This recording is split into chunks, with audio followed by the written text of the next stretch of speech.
So you're new to Genshin, you do a 10 pull on the current banner, and you get 5-star Yoimiya. Now what do you get with Yoimiya besides a character that beat out Venti and Archon for a second story quest? Well, Yoimiya is a bow-wielding pyro user whose charged attack is phenomenal at killing Timmy's pigeons. I'm Kessie, Mango, whatever the hell you want to call me. And because not everybody is AR60 with 36-star Abyss, I decided that I was going to make videos that hopefully anybody can understand. So if you do learn something from this video, please be sure to like, comment, subscribe, all that fun stuff. And with that being said, let's get into this video on Yoimiya. So this Yoimiya is actually on my Asia account, which myself and all the mods in the Discord have access to. In case somebody joins the Discord and needs help on the Asia server, we have this account that we can join them and help them. Speaking of the Discord, if you're not part of it, there is a link down in the description or on my TikTok. If you want to click it, join the Discord and I'll see you in there. So just like every single one of these videos, we're going to look at the current character that is being used. One, so that way you can see what a later build of this character might be, but also, just in case you're not hitting the same numbers as this character, you'll be able to kind of see what the differences are. So Yoimiya is level 80 out of 80 with almost 2,000 attack on her. She does have a 25.6 over 130 crit rate with no extra energy recharge on her, and of course 46.6 pyro damage bonus. She does have a level 80 R3 Rust on her, which we'll talk more about the weapons whenever we get to that section of this video. And she is running a 4-piece Shimenawa, which means we are not really focused on using her burst in this build.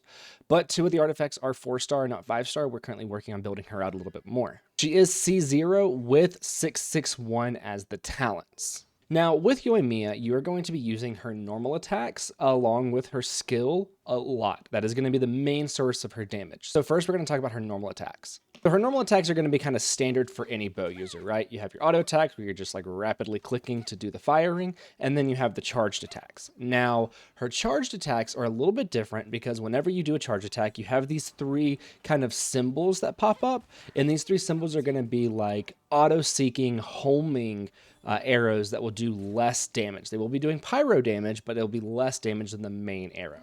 And those homing circles are what make her very, very good at taking out Timmy's pigeons. So whenever you use her skill, it is going to imbue pyro into her normal attacks. So she's no longer going to be doing physical damage, the white number. She's going to be doing pyro damage, the red number.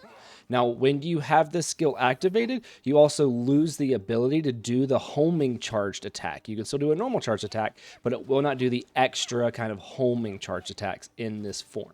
So one thing about Yoimiya's skill is that once you use it, if you swap her off the field, the skill ends. You cannot bring her back on and still have the pyro infusion. You then have to wait for the full cooldown to be able to use her skill again. Now for her burst. Her burst is going to have this beautiful firework animation where she leaps into the air and she shoots down at the ground doing AoE pyro damage. Now you also see this mark on the enemy. The mark is going to do a coordinated pyro attack if anyone other than Yoimiya damages that enemy. So you can see in this, we have Yaimiko's skill doing damage to the enemy, and it is also doing a coordinated pyro attack because that enemy is marked.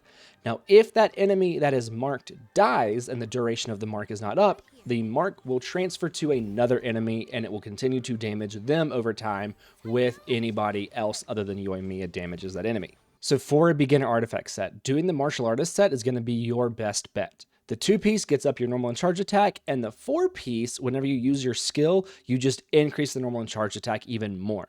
And because you're going to be using a lot of Yoimiya's auto attacks, or normal attacks, that is going to get her damage up really, really good for early game.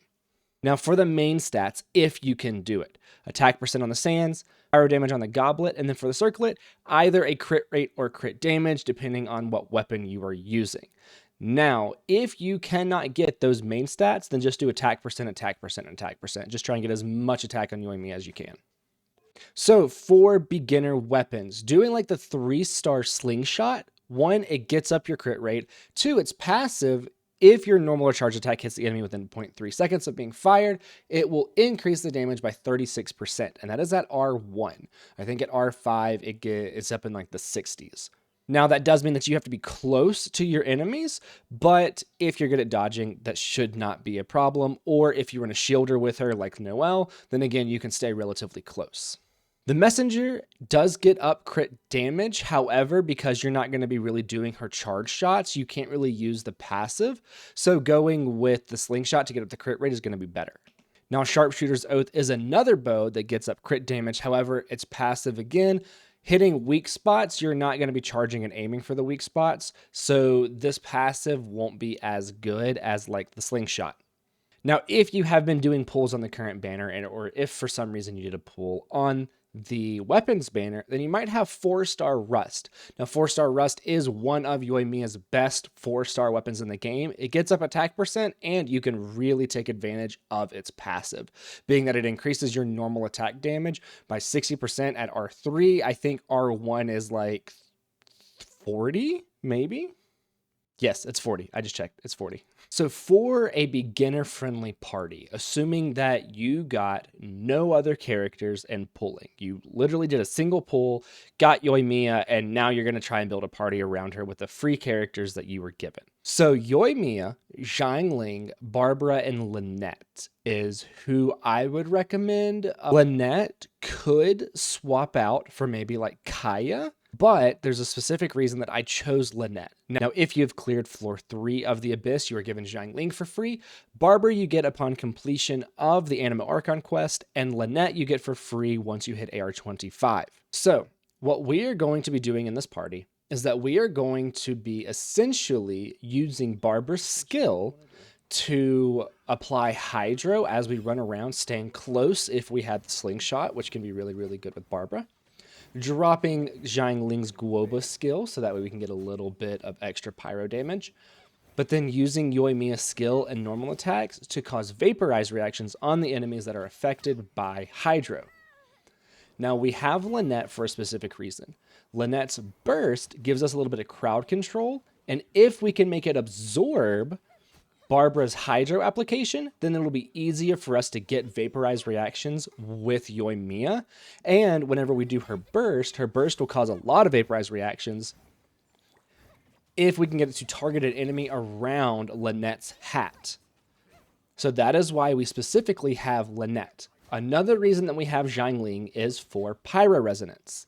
If you have 2 Pyro characters in your party, then everybody's attack gets increased by 25%. Yoimiya wants the attack, and Xiangling can be good in just about any party that you put her in. So having her in there just to give Yoimiya extra attack percent is worth having her there. That is going to be it for this beginner guide on Yoimiya. Again, if you did learn something, please like, comment, subscribe, all that fun stuff. Check out the TikTok. I post shorter versions of these videos there, as well as a bunch of other content. I also live stream on Tuesdays and Thursdays right now, so do be sure to stop by, and I will see you in the next video.